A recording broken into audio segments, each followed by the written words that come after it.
November 1st is All Saints Day, and that was when the church would they would honor the martyrs, honor the saints that have given their lives for the church, given their lives for the gospel message. And so they would honor these dead saints. And the eve of that was known as All Hallows or Holy Eve. And just like we have Christmas and Christmas Eve, the night before, this was All Hallows Eve, the night of where we honor the dead saints that have given their lives. And so in honoring, over time of honoring the dead saints, and now it's become an honoring of the dead, and now it's like a worship of the dead, it seems like, and how church traditions have changed over time.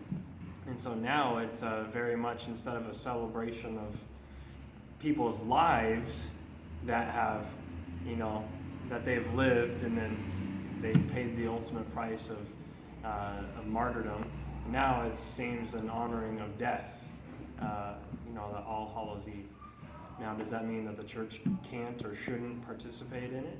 I think that's up to each individual person, their conscience. I think this is a night that can be redeemed, and you can participate in the night and not glorify death and the demonic, but you can still have a good time with your kids, celebrating life. What about visiting the graves?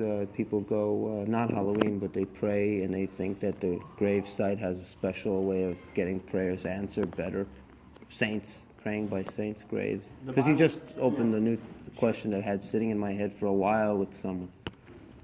As of right now, I know of that in the Bible there's only one mediator between God and man, and that is Jesus Christ. And so praying to the saints is not a biblical notion, praying to others. And so we have access to the Father because of Jesus. And so he's the one that we worship. But there is no tomb that people should think that would be better for prayer, but they should find Jesus in their heart in every place. Yeah, I can pray to Jesus right now, and you can, and it doesn't matter where you are. You have an opportunity, you have access to pray. And so it doesn't have to be at a cemetery, or it doesn't even have to be in a church.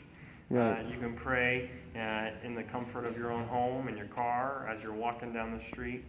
While you're taking your test, it's an excellent time to pray. Yeah, wow. So the spiritual connection to Jesus over the graveyard and of others, of saints and people who we've come to worship based on their popularity or stuff like that. That's how I'm getting it from you. Like you find Jesus, the truth of Jesus, over some popular place where many people go to not just pray, but they announce their engagements from these graveyards. What do you mean by that, announcing the engagements? They find that place to be this holy place where that's how it's kind of their radiohead to God, like the Ark of the Covenant. Somehow they had an experience.